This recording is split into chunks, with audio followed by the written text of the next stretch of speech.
The white and crystal world above, leavened love, heaven or a snowing sky, to which 7 ascending stars might lead, might bleed colours by our gentle step, or music, grand suspended keys which covered virtue's pep. Heaven there, herring covens here, I fear, heaven held in sounds and shapes unfound, pianos felled and hoisted sharp. As it is, I know you just by harp. Hey everyone, welcome back to Soul Scene, the podcast imagining a beautiful, sustainable, tactile future. This week we are talking about Mary Evelyn Tucker, who is the co-founder and co-director of the Yale Forum on Religion and Ecology. So today we're going to be talking about the light topic of religion. Yeah, I think this is the first time we've ever kind of broached that discussion on the podcast. We always joke about when we do in our future our semester on religion, but obviously it's just such an awkward topic when the premise of the podcast is designing utopia, essentially. Mm-hmm. And I think we have that bit of difficulty today because even though this is our biographical semester, we're going to be talking a little bit less about Mary Evelyn from a factual kind of biographic point of view, and more engaging with the ideas and themes that she's discussed throughout her long career, publishing many books, many articles, and teaching for a long time. And this will also double a little bit as a book review for something that you were assigned, I believe, as a textbook for a university course. Correct. Can I hold it up? I'm holding it up. It's called Ecology and Religion. It was co-written by Mary Evelyn Tucker and John Grimm, who you had the revelation was in fact her husband, or is in fact her husband. It's a good book. I was reading it this week and have some thoughts. Yeah. So we'll get into that. As I said, I think it will be difficult to talk about any kind of religious topic from a really prescriptive, like it will be this way in a utopia point of view. And even though on Solar Scene we usually try and be really positive, which doesn't just mean optimistic, it means we try to talk in terms of what will exist rather than bad things that won't exist. Mm-hmm. I think it's a good place to start the conversation today by talking about some have said idols, which maybe dominates culture today and fill the void of religion for a lot of people. So I had 3 to keep it simple, and to keep it even simpler, I corresponded them with famous sins. Okay. Famous. What do you think is the most famous sin? Greed, perhaps? Greed is there. Greed is the first one. So the first idol I was thinking about was material possession, the physical world, and our coveting its riches and splendors. Hedonism, I guess, or just us being like dragons and really wanting gold coins, whether they are real or in fact just chocolate wrapped in gold, which is my experience with said coins.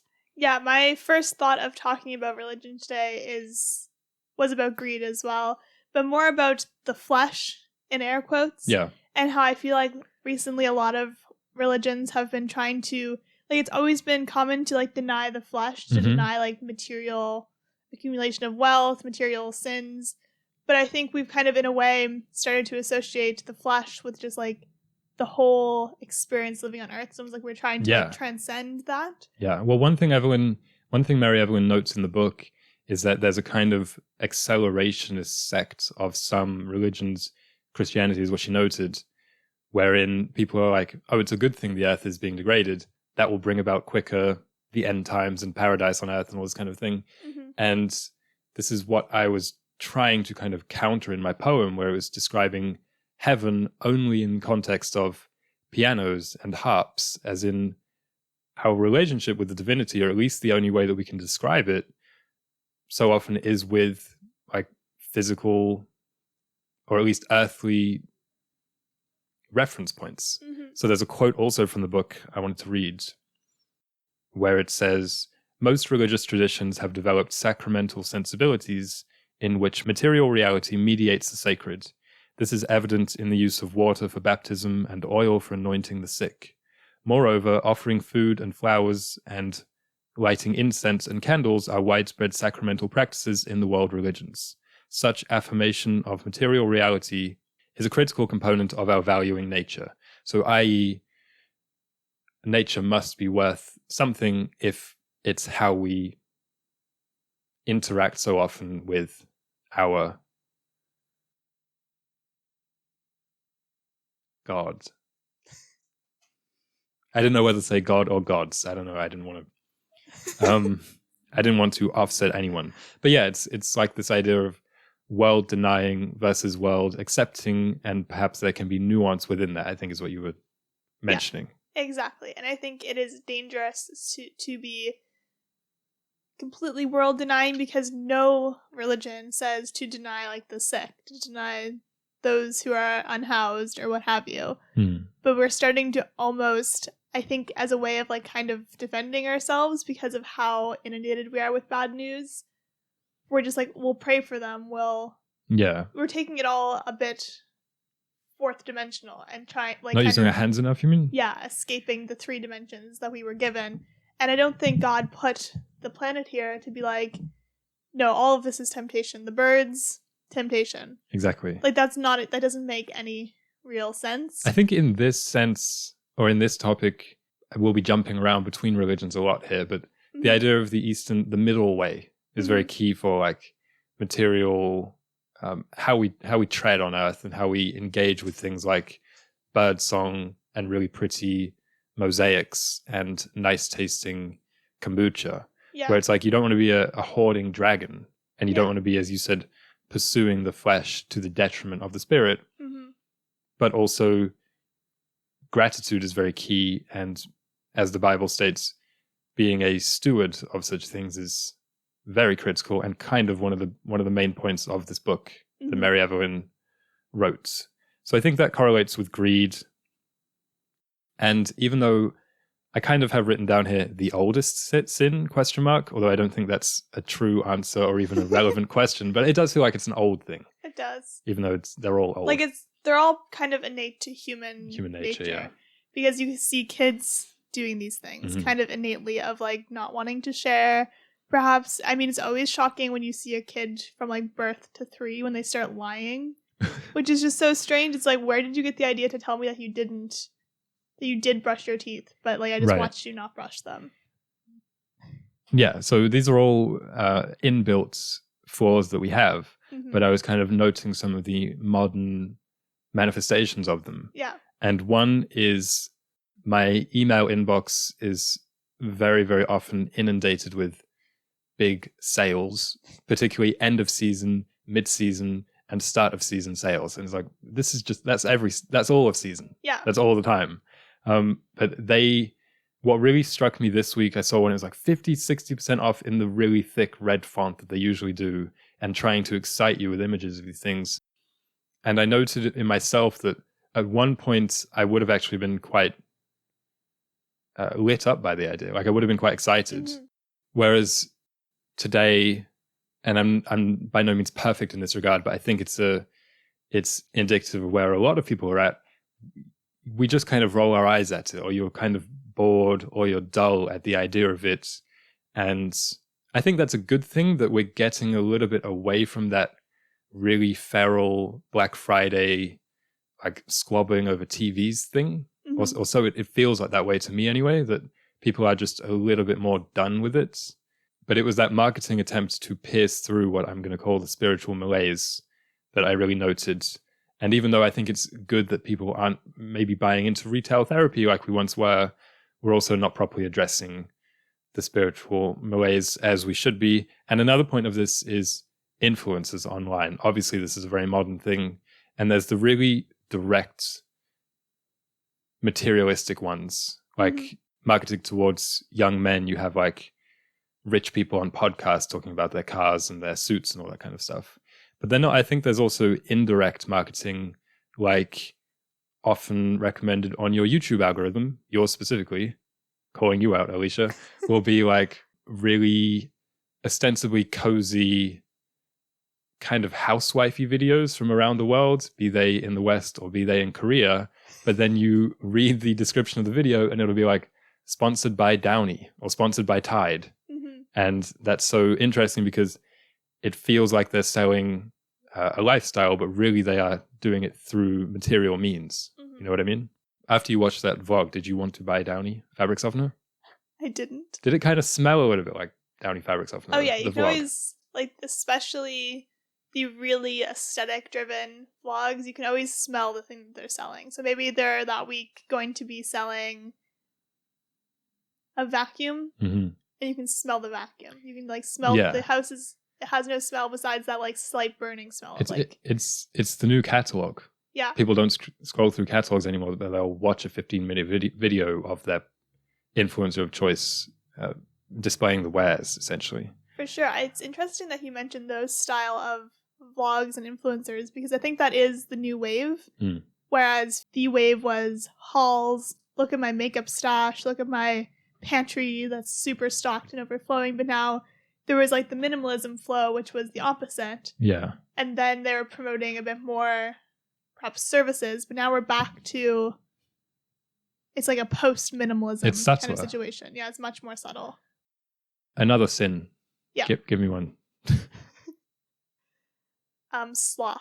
Sloth was the next one. You might get 3 out of 3, which would be... Well, I know you pretty well, and those are your favorite sins. You also do have a habit of snooping through my notes. I so never I'm going to blame you for that. I never ever snoop Aaron's notes. Once in a while, I'll be like, oh, what was the topic? Or what was like the 3 questions we were going to ask? And I'll look at your notes. Yeah. But I have no interest in knowing what you're going to say ahead of time, because then it makes the conversation not a conversation. It's like we're just repeating what the other person was going to say. You snoop. But anyway, so for sloth, the idol that I was thinking about was, of course, the internet. And this is a bit of a multifaceted idol because on the one hand, as I mentioned in the influencers and the online shopping, it can let you view other idols or engage in other sins. But also, I think in itself, it kind of is an idol. I remember when I was growing up, and this is why I think we were so lucky to be born when we were, because we weren't raised in this normalized iPad kids time. My older sister, who got a phone maybe in like 2009, and between then and 2012 or 13 or so, she was always arguing with my parents, and they would be like, oh, you use it too much, you're kind of addicted, and if we were to, let's say, reprimand you, take it away, ground you in a sense, you'd be agitated to an extent that isn't healthy or isn't normal. And they were obviously correct, but it's like, look at it now, because they are in the same boat now. I'm talking about, it's not just teenagers now. Yeah, young kids, grown-ups, older people, everyone now. I think if they were to be forcibly removed from that access to the internet, I feel like they would, in the short term, be quite aggrieved by it, struggle with it. That's a really good way of putting it, of like, you'd be disproportionately upset for what it actually is. It's just a small, tiny device. It's like, say, when you were a kid, if they said, we're going to take away your Game Boy, you'd be upset, but it'd be similar to taking away any other toy. My PSP. Yeah, your PSP. Although I do remember, I hope my parents don't listen to this, but I used to hide it under my pillow at night sometimes to play, which is really like indoor kid behavior. But yeah, you probably also read under your sheets, didn't you? Read under my sheets? Yeah, like with a flashlight. No. You give off those vibes. But I think also a part of that with the connection to the phone and the internet is by removing a kid's cell phone, you're removing their social line as well. That's what I was getting at, because now I think the conversation or the way that my parents used to talk about it would be like, oh, you're just being cruel to your kid. You want them to be a social outcast, because that's what they'll be if they're not able to reference whatever TikTok is trending today, or not able to text their friends all the time. So we've kind of built this situation where there's the direct communication with our classmates, with our friends, with our family, mostly virtual. But there's also that distanced engagement or observation of culture where one can see and not be seen, that I think a lot of us are quite understatedly addicted to, if that makes any sense. Yeah, for sure. Another YouTube reference, study with me, clean with me. These videos where it's like, because maybe in real life you don't actually have anybody to study or clean with, you'll watch some random person do it for an hour while you study or clean. And it's quite sad. And it's also a bit of a feedback loop where you might say someone is drawn to these because they don't have friends. But also if you are constantly listening to podcasts on all your favorite topics and watching streamers who play the same kind of games as you, you're unlikely to feel that urge to go out and make such friends. Yeah, for sure. Can I do a Solacene recommends Yeah. on that topic? Mhm. Solacene recommends letting your friend cut your hair. So this is a story because this week I had my friend cut my hair, and she's not a professional. She's done it a few times for herself and other friends. And so I was like, hey, like, you seem like you'd be really good at cutting hair. Can you cut mine? And she's like, yeah, sure, of course. And then, like, in the group chat where we were planning this, because I just was, like, I was just messaging her in the group chat because that's just, like, how we communicate. But then all my other friends were like, I want to come. I want to watch.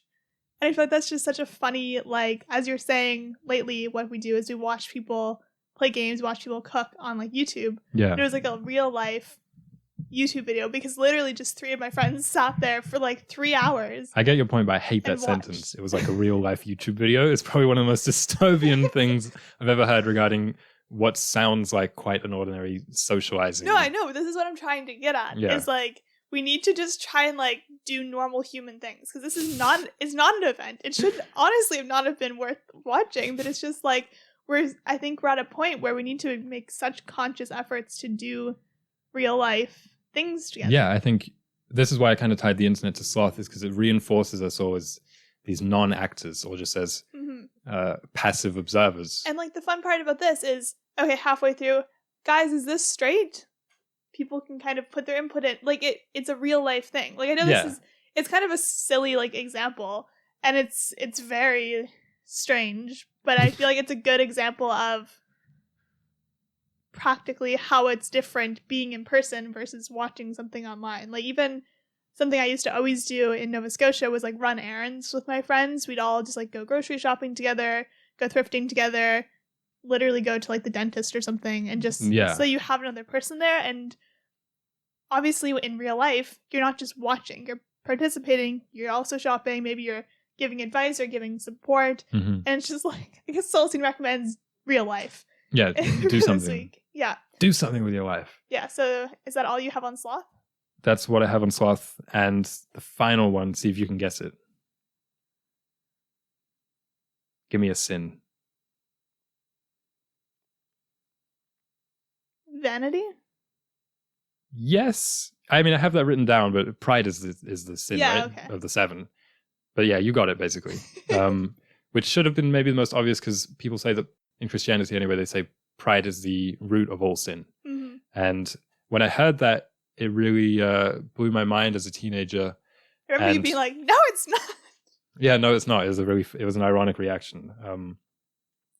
But this one I think is maybe the only one that people may disagree with a little bit, because yeah, it manifests so much as vanity and obsession with the self. But today this is fitness, health, and looking nice all the time. Yeah. And something I told you last week that I really, really, probably my least favorite thing about doing this podcast and filming it for the YouTube, so it was seen on YouTube if anyone wants to watch as well as listen, is that I have to prune myself slightly before recording, because usually I walk around like that kid from Peanuts with the cloud of dust who just brings dirt and just a general residual filth everywhere he goes. But I'm like, oh, the camera's actually going to be quite close on me now. I can't just walk around with my bloody nose from hours ago. Shout out to my nosebleed this morning. Oh my gosh. No, but it's true. And I think often when you hear pride, because we all have zero self-confidence now at the same time, it's weird. We're all very vain, but we also have no confidence. Yeah, that was my, this is what I wrote down, because I used to think of myself, oh, I'm definitely not proud at all because I'm too insecure for that. But now I'm thinking insecurity is, if not the root of all pride, it's the root of much pride.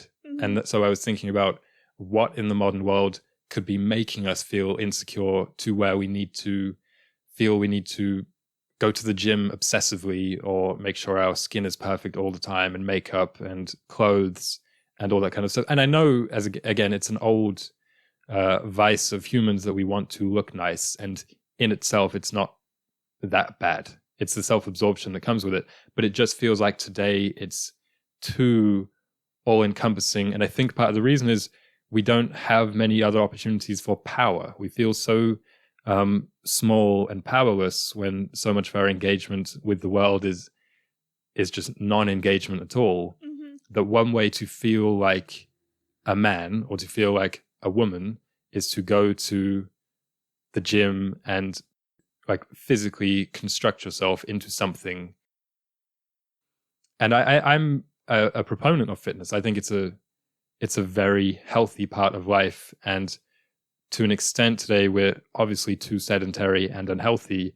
But I also think that almost like Paltrow-esque obsession with finding the new clean food or the new detoxifier is pretty much just vanity, just with a new face.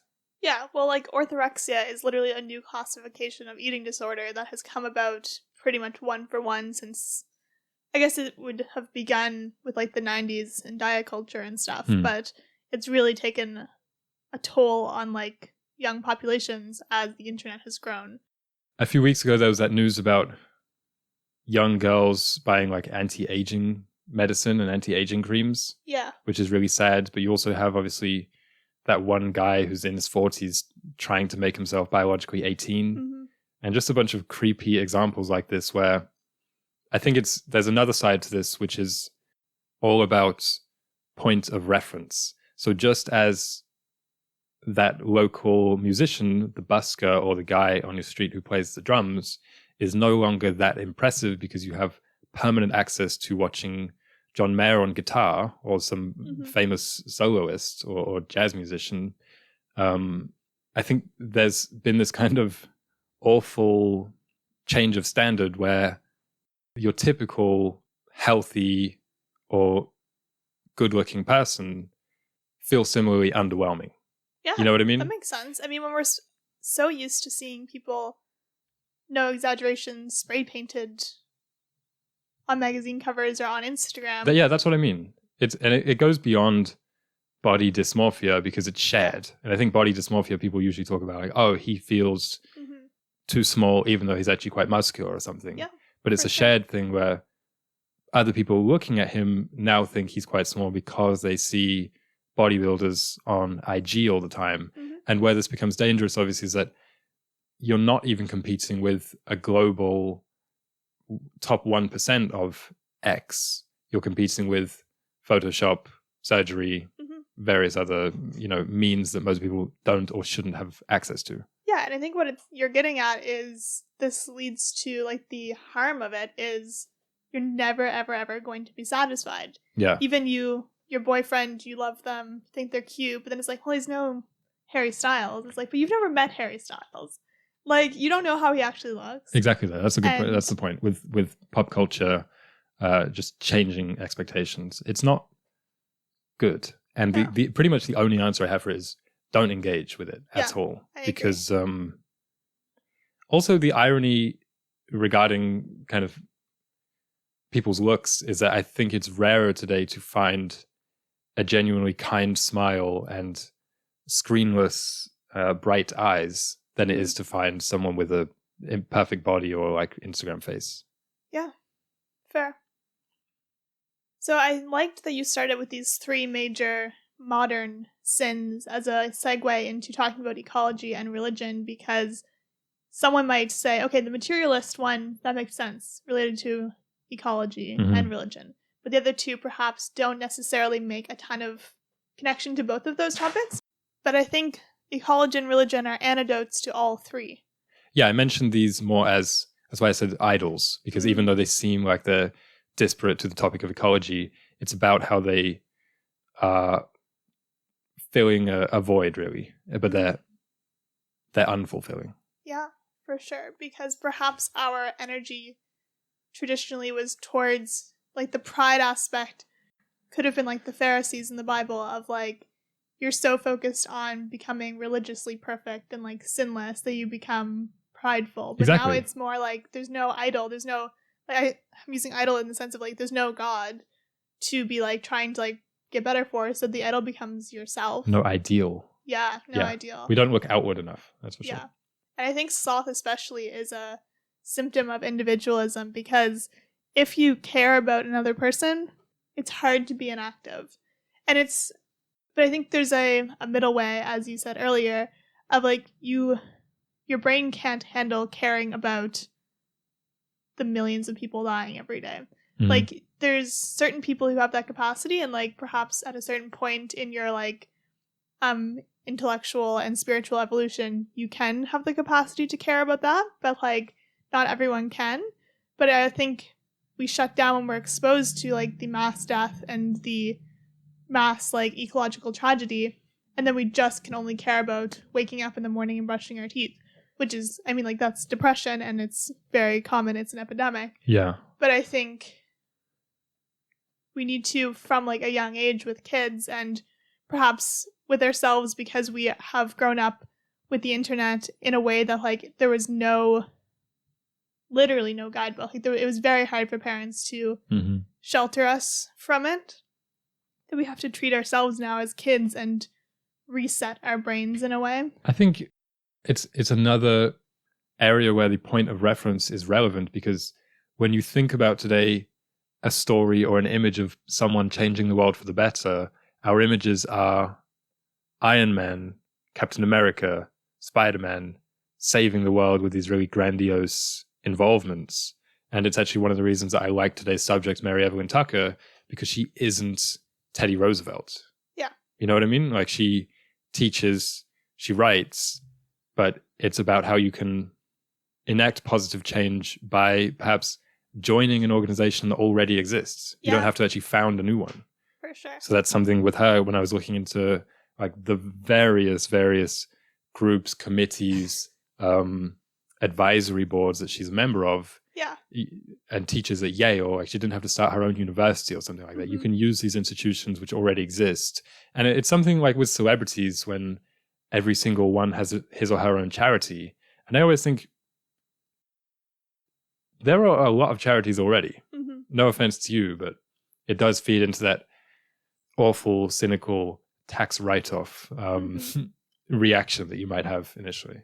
Yeah, this is a good segue into talking about Mary Evelyn Tucker's life, because as you started off by saying, she's not a person who has biographies written about her. So like the sources we had to draw on were mainly like small introductions of her on university and organization websites, as well as listening to her speeches and her presentations and gleaning a bit about her experience from that. But I still think it is really interesting and inspiring as an individual, as are all of the people so far that we've talked about on this semester, of like, their work is really interesting and inspiring, but so are their lives. So with Mary Evelyn, she was born June 24th, 1949 in New York City, and she then just like had a pretty average childhood is what I gathered from her talking, but she went to get a Bachelor of Arts in English. Then she did a master's in English. She's just one of those people who have like a million degrees. But basically she started out in English, then she went to Japan to teach English for 2 years, and then started to learn about Eastern religions, because she grew up obviously in America, where especially in like the 70s, like there wasn't a ton of information on Eastern religions. It was just kind of the beginning of the spread of Buddhism, but it was still like very early on, so she hadn't really heard about it until she actually went to Japan and started learning about what became her real focus of study, which is Confucianism.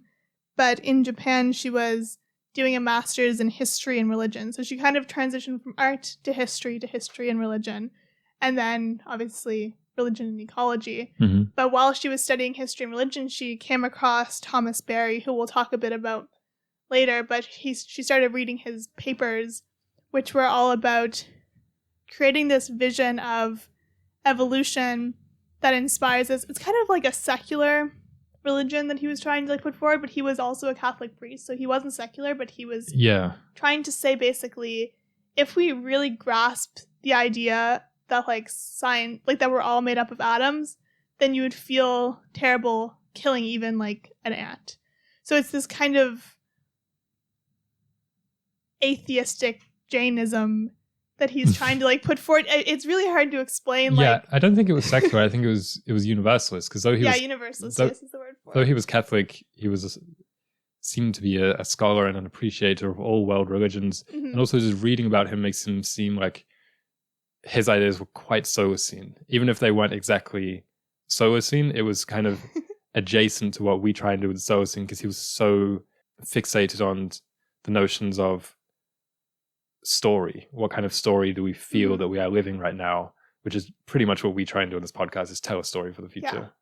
So she started reading his papers, which were all kind of getting at this one culmination of his work, which is Journey of the Universe, which was a multidisciplinary project of a film, a series of interviews available on DVD, a book, podcast, like all this stuff. I don't like heartily recommend watching the Journey of the Universe documentary. It's like, I suppose, dated in terms of like its filmmaking. Yeah, it felt like something I would have been shown in middle school. Yeah.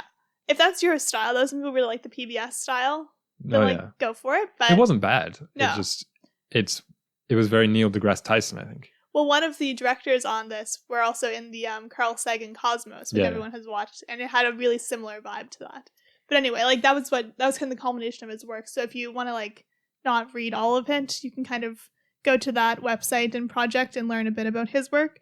But what I found cool about this segment of her life is she starts reading these manuscripts, because they weren't even fully published yet, and she says, I'm going to write him a letter. And he gets the letter and replies, and she said this was like the first big miracle of her life, was that he replied. And I think that's a very Solacene thing, and it's part of kind of just like the vastness of the world now, of like, if you send a famous author something, they're not going to read it. Have you ever sent one? No. I sent one letter. You sent a letter? Yeah. To who? No, it wasn't to an author though. Oh. But it was an assignment that we had in grade 6, which was to choose somebody that we admired like that and send them a letter. Did you hear back? No. Yeah. It was Neymar. Oh, well, does he even have mail? Player. Like, how do you... I don't know if mail Neymar? His address is just send it to the stadium at the time that he was playing it. I don't know if he spoke or speaks English, to be honest. That's a good point. In like 2013, so yeah. Shout out Neymar, thanks for never replying. You just put on like the envelope Cap New ? But I think a lot of authors would. Okay. I think the very big, like Stephen King is probably not going to, but I doubt that many authors. Like I think if we mailed Mary Evelyn Tucker, true. Like how much mail is she getting? Okay, so that's the Solacene. Another Solacene recommends send a letter. Or we can send this podcast to her. Yeah, I think we should, because why not? I mean, I really admire her, as you know, because I was like, we need to do this episode on her. Yeah. And yeah, she spoke in Ottawa like a few weeks ago. So I should have, I think it might have ended up being virtual, but anyway. It's my new goal is to like go to one of her talks. But basically, first lesson is just like go out on a whim. Because like, yeah, there was no guarantee that he was going to reply. He was like the leader of this pretty big interfaith research institute, but he replied, they corresponded, and then she ended up going to visit him at the institute, where she ended up studying and working for years and years and years, and then a few years later, she's like, this institute, I feel like this is such a Solacene thing. There's gonna be so many institutes in the Solacene. So like, it's the way she's describing it is as if it's like the headquarters of some kind of like international organization. She's like, so one day I was like in this room studying Sanskrit with like this leader, and then like into the doors walks John. At the time they didn't know each other, and he had just finished hiking through like the mountains for 3 months, so he had like bare feet, and he just walks in to join them. That'd like, be me in the Solacene bare feet. But you know what I mean? It's just like there was way more serendipity, it seems. Yes. Because if you just walked into like a research room at like Yale now, they'd be like, security. Put some shoes on. Yeah, that's definitely the case. But also, I loved her phrasing that him replying to the letter was the first miracle of her life. Yeah. But these words, miracle, serendipity, this is going to get a little bit like motivational and just do it. But she had to send the letter. Mm-hmm. It wasn't, I mean, a real miracle would have been if he just sent her out of the blue. Like you have to, you make your own luck essentially. Mm-hmm. Yeah. Send that letter. Send the letter. Like, and read stuff. Like, a lot of the time when we say, oh, the other day I was reading, you watched a TikTok about it. Or maybe you saw a Vox article. Are you talking to me? No, just oh. one. Oh, yeah. You sounded like you were kind of pointing at me. No, Yeah, you watch a TikTok. No, but you know what I mean? It's like I was reading the other day. It's because no one wants to say I was scrolling on TikTok for 3 hours a day and I saw this TikTok about whatever. But I'm talking to myself. That's why I'm saying we and you, because Okay. I'm mainly speaking to myself.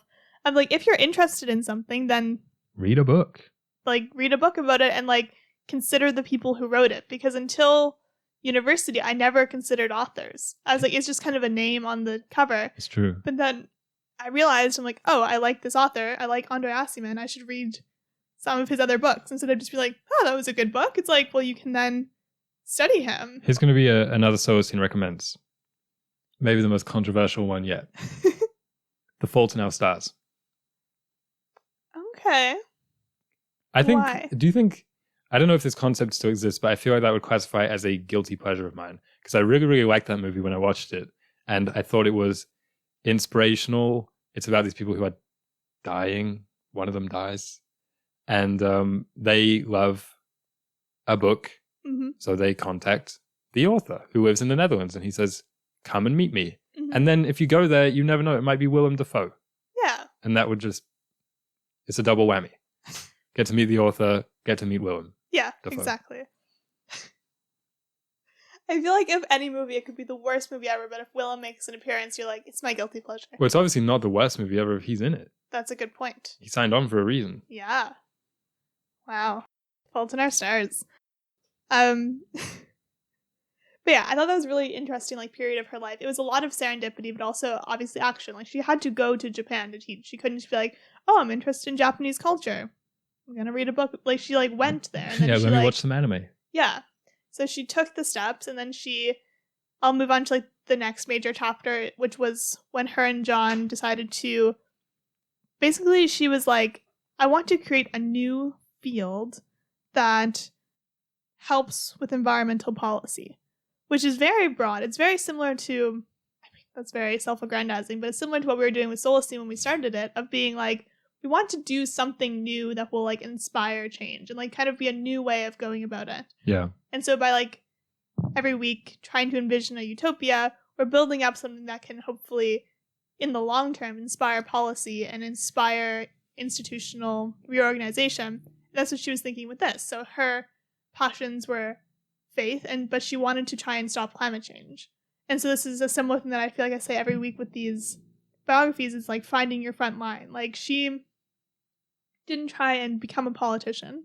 She didn't try and, as you were saying, until like later in her life, she didn't try and like start an organization. Well, you play to your strengths a little bit. Is it research? Is it drawing dragonflies?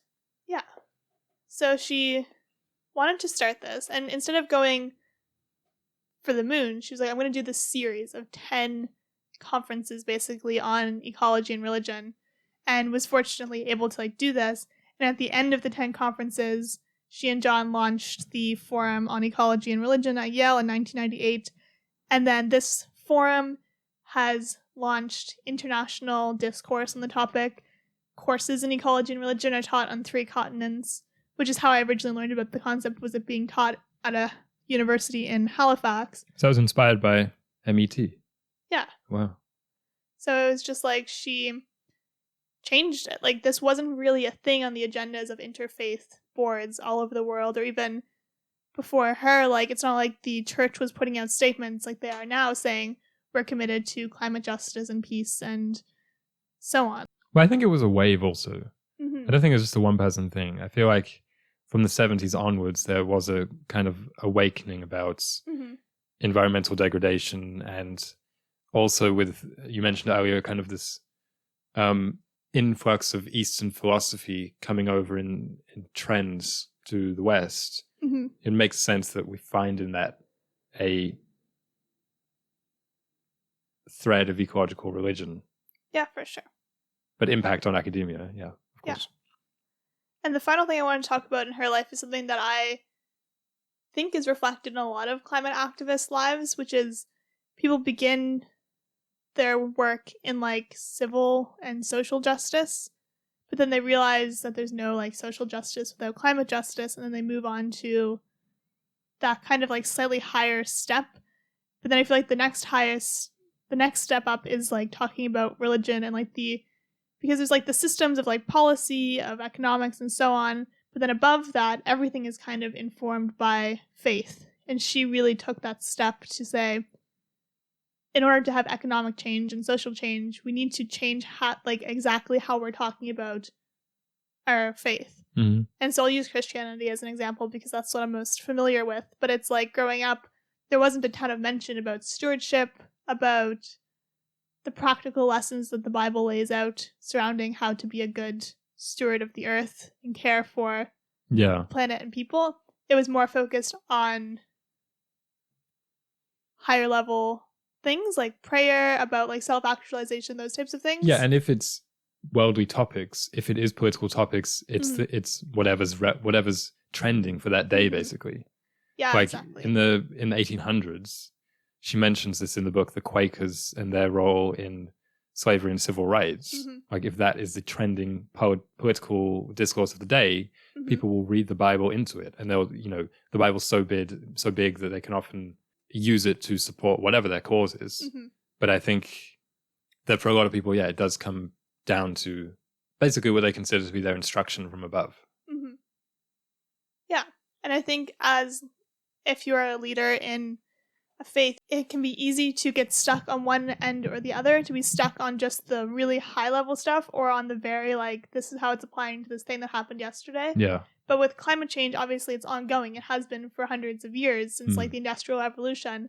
And so it would get a bit it kind of goes by the wayside. You don't think about it too much. It also has an innately religious feel to it, because so much of what you're talking about is not what happened yesterday or today, but what's going to happen tomorrow. Yeah, right? True. It's kind of a prophetic topic. Yeah, for sure.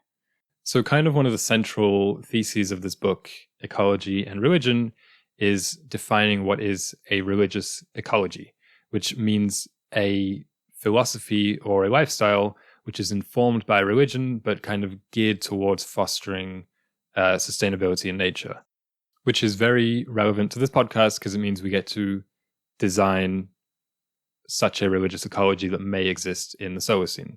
As I said before, we don't want to get into specifics and just say everyone will be Catholic or something like that. But I have listed 3 more general principles that we can take from various religions, and then or all the religions, and 3 more specific ones that we could take from certain religions. Okay, I'll start with something broad as well, because I think, as you're saying, there's never going to be one prescription that just wouldn't work for humanity. There's a reason that even within Christianity there's thousands of different types, because it's you and I were talking a lot this week about how what means indigenous religion, and it means the religion indigenous to it, literally to a specific area. So it's there's the North American indigenous religions, but there's also Eastern ones, Shintoism is indigenous to Japan. Yeah. And if it's practiced there, it's an indigenous religion.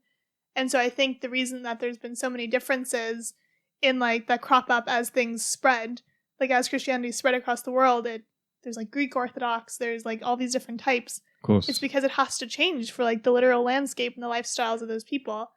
And so it's also informed by the religions that they had before. Exactly. Certain parts of Christianity, this is really armchair anthropology, but certain parts of Christianity will appeal to people in Latin America who had a certain kind of pantheon. Maybe they'll be more fixated on the saints or something like that. Yeah, exactly. And so, that's why there's no one prescription. But this really great idea that I kind of had while listening to a bunch of Mary Evelyn's talks, it was very inspired by something she was saying as religion is a renewable energy for humans, which I thought was such a well put thing of often our energy can come from anger. So you're going to go to a climate march because you're angry, or you're going to even you come home and your apartment's messy and you're ugh, it's disgust, and then you're going to clean it from that. Yeah. But what we need is something renewable, because we can't always rely on those fleeting emotions. But with religion and faith in something bigger than yourself, that's why it's called hope an infinite well. Hope is a very sustainable emotion. Yeah. So I think trying to channel that and not distance ourselves from it by saying, oh, it has all these things wrong with it, it's useless, because I just don't think it's useless. I think there's a reason that every human society has had Of course. a religion. And like, and as we said, this is why I started the episode how I did, even in our so-called secular society that we seem to be living in today, people may not be going to church, but they sure are worshipping certain things, let's say. Mm-hmm. Yeah, I mean, it's still obviously a bit in the early days of terms of like studying literal, like neuroscience behind like faith and stuff. But from the early stuff that's going on now is like in MRI machines, if you have someone meditating or someone praying, you can see certain parts of their brains lighting up that it's impossible to activate without faith. Yeah, the religious impulse, I guess, the biological basis for that. So that's my first Solacene lesson is, in the Solacene, there will be two renewable energies, solar and faith. Yeah, we don't need wind anymore. No. Just the Jesus turbine. So the first kind of general principle I want to take is ritual, especially that which grounds us in the world around us or community. And I think ritual can feel really silly when you're making a conscious effort to try and enact it without having like a long tradition. But I'll quote Taylor Swift where she said, you should embrace the cringe. If it feels a little bit cringe, you might be doing something right. So that's one of my points. And I'll take that for my own fledgling religion, because you mentioned the many, many, many denominations of Christianity. Mine is called Zen Christianity. So if anyone's curious about that, email me and we can get some robes. The second... I'll need 11 people to email me. Yeah. Second principle is language. And I mentioned earlier the idea of the detox. I think it feels so much emptier and less important than saying something is a fast. Like if you're no, I can't do that, I'm fasting. Like that's so much, because you are not the center of it. You're fasting for a purpose that isn't just to clean out your liver. You know what I mean? Like there's a spiritual point to it all. And just in general, the way that we talk seems so frivolous and self-absorbed at times. We did a whole episode on speech, so I'll refer people to that. But another example is like the New Year's resolution. It just feels like one of the reasons people don't stick to it is that even the name for it is thin. It's like, well, why are you resolved to do this? Just because it's a new year? That's so arbitrary a thing. Whereas if it was like an ordainment or an imperative from above, you're going to go to the gym every day. You know what I mean? Yeah, I think a lot of the online influencers who are really into natural health or really extreme diets and stuff, they often are religious when you get down to it. Yeah. And it might just be like they're religious about it, but I think a lot of them literally are Christians. And they're just like, yeah, my body's a temple. It says so in the Bible, so I need to take care of it. But then that, I think, needs to extend to the earth as a temple and as an extension of God's work. But we often just are like, no, it just applies to me. Because that's just kind of how we've been conditioned lately to think of like, I have to think about myself first. Because if I'm not functioning, then like nothing else will. But I think, yeah, that's true to an extent, but we get too caught up in it. Third general principle, gratitude. I don't know if it's because our lives in the West, for many of us, they're too easy, that you never feel that anything is hard-earned, and therefore you don't appreciate it enough. Or maybe it's because of the disconnect between ourselves eating the egg and the chicken being reared and the egg being harvested. But we kind of reserve thanks for holidays. Yeah, Thanksgiving, particularly, is a holiday that I really like, but surely it shouldn't be so out of the ordinary that before eating our very splendid and almost historically unmatched meal, we have some thanks for it, and also just for the miracle of life in general. And then regarding specific things we can take from religions, firstly is this idea from her book of the four elements: earth, wind, fire, and air. No, I'm joking. That was a Hex Girls reference. Earth, wind, fire, and water, which there's a quote, it says, these are biocultural symbols corresponding to religious ecological processes of orienting, grounding, nurturing, transforming. I really like aesthetic and ethical connections, and that's what this is. It's kind of saying when you engage with these elements, you are maybe not consciously, although now I've said it, it may be conscious for you. You are kind of subconsciously connecting yourself to orientation, i.e. the sky associates with looking up and aiming up, being oriented in the proper way. Grounding, obviously the earth, touch the tree, barefoot on the grass, and it feels pleasant. Nurturing for water, I guess because water is used to make food and also you drink it. Yeah. And transforming for fire because it changes materials like a blacksmith. So cool. And I wanted to call this a Buddhist idea, but I don't think it is. But I think it's an example of connecting the self / the body to the world around us that I find is paralleled in a lot of Buddhist forms. The chants, the meditation, the temples, the Zen gardens. Like there's a association here, I think. And secondly, Mary Evelyn talks a lot about Confucianism, particularly how it is fostered through community. And it's kind of a chicken or egg situation where if you start to dissipate the communities, the religion starts to dissipate, but also it's the same vice versa. So Confucianism being so focused on relationships between friends and families, and it really being a philosophy that manifests in said interactions, I think is a Solacene concept. Yeah, of course. And I think it's just hard to be engaged with such religions when your biggest community or your sense of place is a website or Discord. It's just, it's too unreal kind of thing.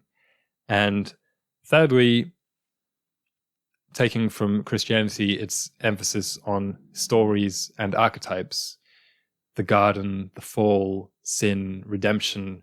And what I find so inspiring about these is that you can apply them and are indeed encouraged to apply them to your own life and to our own time. So for instance, people today feel that we are born into a world where previous generations have given us a certain debt to repay or a massive obstacle to overcome in their exploitation of the environment.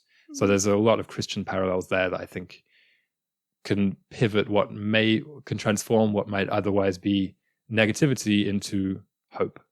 Yeah. I really think that's a good kind of universal point as well of a lot of religions, you can kind of read them one way, but they're meant to be read for everyone. So it's like, perhaps for you, for example, you're more aesthetically oriented. So you perhaps see a story and interpret it for the aesthetic and the universal principles of it instead of the explicit, but it can also be read explicitly. Like there's sects of Christianity that read the Bible explicitly and word for word apply it to their lives, and that's like one way of doing it. And there's other ways of being like, okay, this is a metaphor. And then obviously there's the ones that do both. It's like some parts we're going to take literally, some parts we're going to take metaphorically, and then also seeing the symbolism, like seeing it as a work of literature. And Mary Evelyn was saying you can read the Bible and it's like, even if you are completely like above the world, you can still see throughout it water is a really important symbol. And so you say, okay, the water is polluted. Like that's disrespecting God. And then there's Zen Christianity. Yeah. Which we're still kind of working out the kinks. Are we into Gregorian chant or what are we doing here? Yeah. My next point for like a kind of Solacene principle is seeing God in everything. There's obviously the animistic religions which just explicitly say this has a soul, that has a soul, that is a god, that is a god. So like there's that way of doing it. But then I think often monotheistic religions really shy away from seeing God in inanimate things because it then can lead to idol building, which I think is like not great because you shouldn't be really idolizing something that is inanimate. But I think we get that confused with respecting it. Yeah, I think like if you let's say you were like Geppetto's cousin, right? Like his distant cousin, and then you went to visit him, and there are his puppets, and his clocks, which he really labored over for hours and hours, and then you kind of used one for firewood. Mm-hmm. It's not that clock was your uncle, mm-hmm. but he made it. Mm-hmm. So you should still have, if you were maybe really desperate for firewood, at least thanked him for it. It's true, or asked. Or asked. That feels like a really bad, like... No, I think it's... a youth pastor's, like, yeah. message for the day. You guys have seen Pinocchio, right? Yeah. But that's what the animist religions kind of... Like, that's one of their major strengths in terms of that their societies tend to be more ecologically sustainable because they thank the earth for providing this thing for them. There's the sustainable harvest within North American indigenous religions of saying only take like 1 out of 3 or whatever. Like, there's really practical rules which apply then to be literally just sustainable rules. But it comes from a religious root. A lot of it is language differences. And that's why I mentioned the Geppetto example, because I know most Christians and monotheists would balk at the idea of like thinking that a rock or a tree has a soul. Mm-hmm. But this is why I was saying, like, you don't have to really frame it like that. You can just say, but it was made by Geppetto, capital G, Geppetto. Yeah, it's definitely a language thing. I think with thanks in particular, a lot of languages literally just have words for it. Like in Mandarin, there's just a word to say thank you before a meal and a word to say thank you after.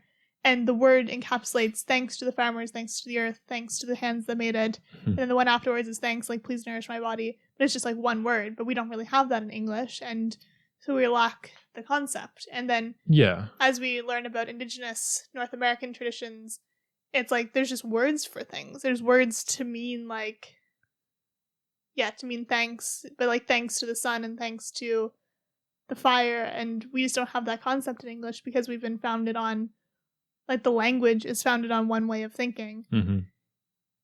Well, we have yummy. Delish. And we have yippee. Yeah. We have a lot of those kind of words. Zooey mama. A recent addition to the language. Villain of the week, do we have? You didn't do a villain of the week? Oh, okay. Well, I guess you can do 2 next week, and for today we can just say it's Satan. Well, I guess it's so obvious that he's kind of like the villain of the year when you think about it. Yeah. Or the millennium, indeed.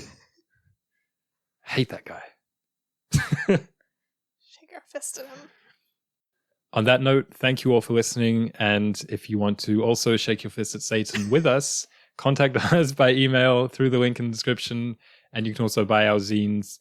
Alicia makes some really nice clothes. There was a new thing. What's that called? The new kind of... The quilt jacket? The jacket thing. Yeah. There's a new kind of jacket thing on there, which is really nice. She also posts about it on IG sometimes, but she doesn't really like doing that. But the link is there. And I guess tell your friends.